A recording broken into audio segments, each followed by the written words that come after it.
हमारे विधायक बनने से पहले बुरी स्थिति में हमें हाथ लगा था और 1 साल तक हम भी इसमें कोई खास नहीं कर पाए थे। डॉक्टर जरूर हमने संख्या बढ़ाई, लेकिन व्यवस्थाएं ठीक नहीं कर पाए थे, क्योंकि कोरोना आ गई। कोरोना के बाद हमने इस हॉस्पिटल को बहुत मजबूती के साथ ठीक करने का काम करा। इसके पूरे के पूरे फर्श जहां पानी भर जाता था, आगे और पीछे और बराबर, इस पूरे फर्श को हमने एमएलए लेड से इंटरलॉक करा।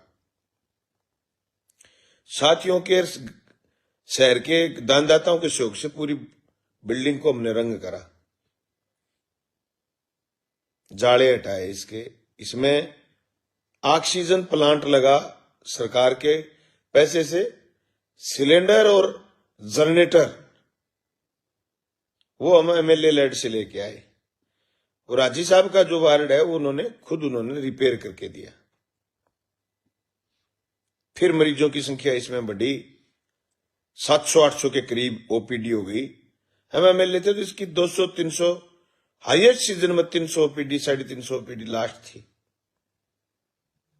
फिर हमने इसका एमएलए लेड से 1 करोड़ रुपए मंजूर करे और अलग से ओपीडी भवन बनाया, क्योंकि डॉक्टरों की संख्या बढ़ चुकी थी। और ओपीडी भवन का जो वेटिंग रूम है हॉल टाइप का, उसको एसी बनाया, ताकि आने वाले पेशेंट वहां बैठे रहें, उनको तकलीफ ना हो।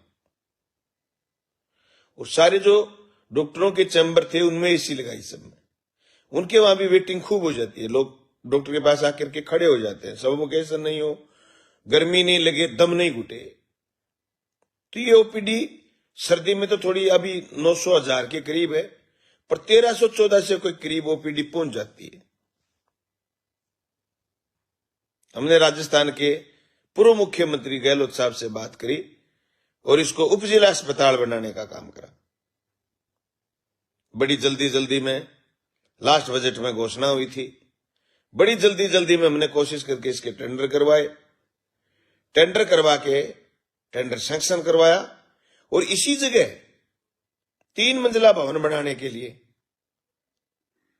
एक्शन ने परमिशन दे दी। ये सारी बिल्डिंग टूटेगी पुरानी, या 3 मंजिला भवन बनेगा।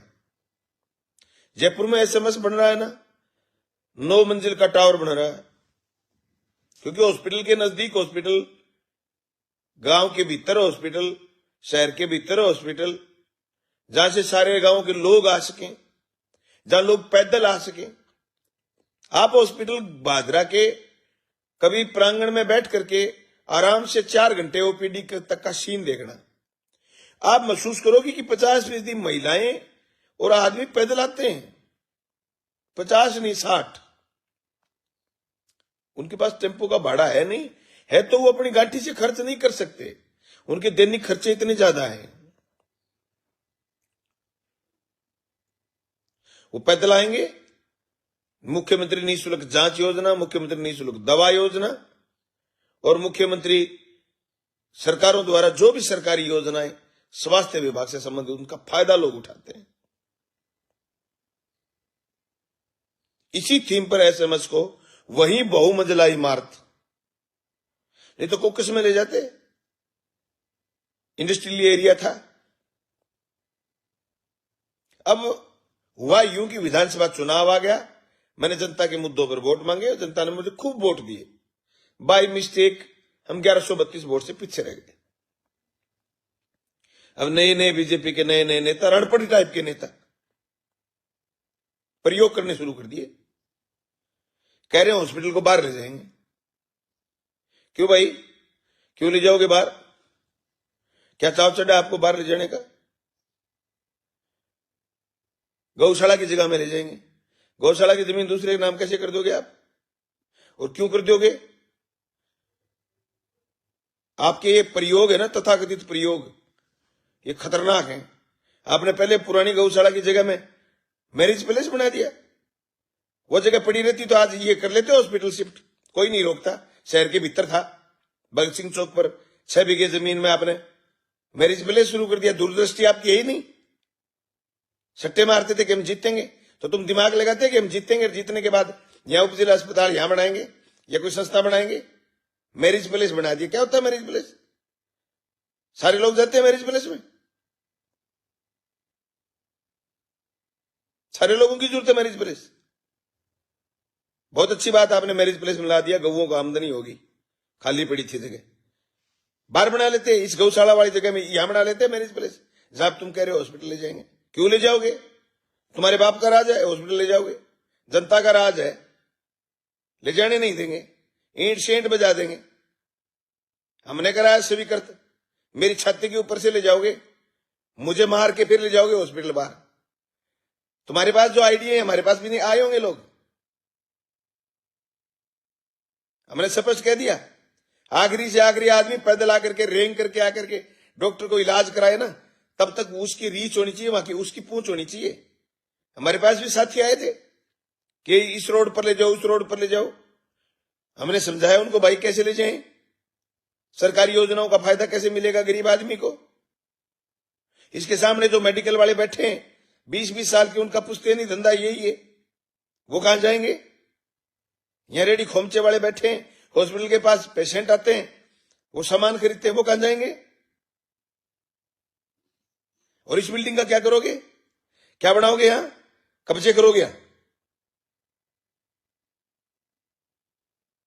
बहुमंजिला इमारत ऑप्शन है बड़े बड़े शहरों में, और उस बहुमंजिला इमारत को बाकायदा सैंक्शन हुआ है। 9 को लगी थी आचार संहिता, 6 तारीख को सैंक्शन हुआ था टेंडर। सैंक्शन कॉपी है मेरे पास, करवाए थे हमने सैंक्शन। तुम्हारा नया करने का डोल नहीं है, मुझे पता है इस बात का, कुछ नहीं है नया करने का डोल। पर पुराना ढंग से करा हुआ और सोचा हुआ ना, उसका सत्यानाश मत करो, डट जाओ। बड़ी दुख की बात है कैसे लोगों के हाथ में कमान आ गई जो नौ सीखी है। कहते तो ये कि हमारा पुश्तैनी काम है राजनीति का। होगा तुम्हारा पुश्तैनी काम राजनीति का? एक गवर्नमेंट कॉलेज बनाया तो ऐसी जगह बना दिया जो न बड़े न उगड़े। वो भी ढंग की जगह बना हुआ होता ना तो उसकी लोकेशन और शानदार होती। पास गवर्नमेंट कॉलेज है, पास जमीनें अलॉट करा दी आपने। एक बार कोई चीज अलॉटमेंट हो जाए बड़ी मुश्किल से टूटती हो। पास में गड्ढे की जमीन अलॉटमेंट करा दी, वहां दुनिया भर की मक्खियां रहती है, गंदगी रहती।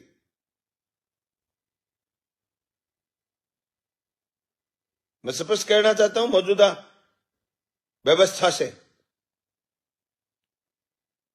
कुछ नहीं बटेगा। ज्यादा हवा में बताओ और ले जाके दिखाओ आप बाहर, देखेंगे आपको। मेरे को मार के फिर ले जाना आप। तहसील की जनता के साथ खिलवाड़ नहीं कर सकते आप। हर दूसरा आदमी बलवान पुनिया के साथ है, हर दूसरा आदमी।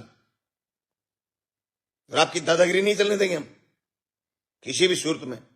मर नहीं गए हम, ले जाएंगे हॉस्पिटल बाहर। तुम्हारे बाप का राज है, हॉस्पिटल बाहर ले जाओगे, ले जाके दिखाओ। पहले उस एक्शन से पूछना जिसने यहां सैंक्शन करा था, उस एनएचएम के डायरेक्टर को पूछना जिसने वर्क ऑर्डर दिए थे। पहले पूछना उन सारे अधिकारियों को। सीएमएचओ जगह देखा है क्या? लगे हो सीएमएचओ साहब तुम जगह देखने वाले? जिला कलेक्टर ने परमिशन दे दी आपको? पीएमओ होता है उप जिला अस्पताल का,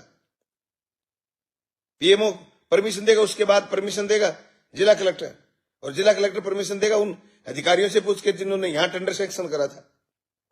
और कलेक्टर साहब से सिर्फ वे भी मेरा कहना है, बादरा की जनता के हितों के साथ कुठाराघात मत करना।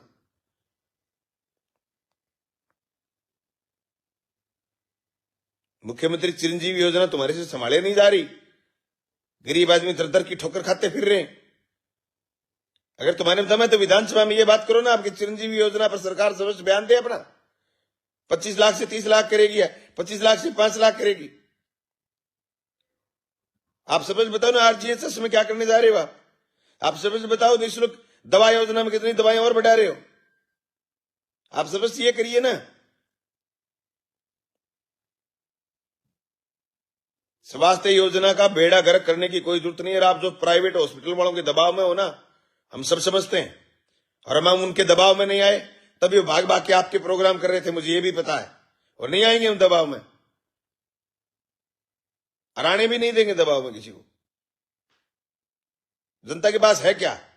यही तो है कि सरकारी चीजों में उसको बेनिफिट मिले, सरकारी हॉस्पिटल में बेनिफिट मिले।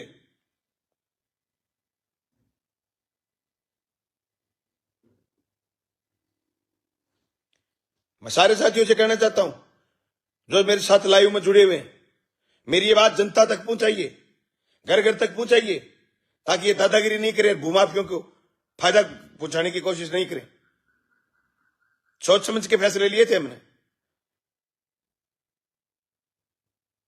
ऐसे आइडिया हमारे को देने वाले भी लोग आए थे, हमने सबसे मना करा। इसलिए तो बलवान खारा पड़ जाता है किसी को, सबसे मना करा मैंने, कैसे कैसे जनता के साथ खिलवाड़ कर देंगे हम। और इतने काम थे हमारे कराए हुए, काम वापिस शुरू नहीं हो रहे इनसे। ये काम शुरू कर लो, अब धन्यवाद कर देंगे आपका, चिंता मत करना। आप मेरे से स्वीकृत करवाए हुए काम शुरू कर लो, इन कामों को खराब करने की जरूरत नहीं। आप यहां का टेंडर कैंसिल करा के दूसरी जगह टेंडर करा दोगे, बड़ी जोर के आदमी हो यार। इस जगह टेंडर 3 मंजिला टेंडर सैंक्शन हो गया, आप दूसरी जगह टेंडर सैंक्शन करा लोगे। ओहो, बड़े बड़े सियाने हो। किसने दिए आपको ये आइडिया? ऐसे ऐसे आइडिया कहां से लेके आते हो आप? इस अनपढ़ों की फौज से बाहर निकलो और ढंग के फैसले करो। और ये खुली नंगी चेतावनी है, पहले मुझे मारना पड़ेगा उप जिला अस्पताल बाहर ले जाने के लिए। मैं सारे साथियों से कहना चाहता हूं, शेव उप जिला अस्पताल को बचाओ और बीच में ही बढ़ाओ, ये हमारा नारा है। बहुत बहुत धन्यवाद, शुक्रिया।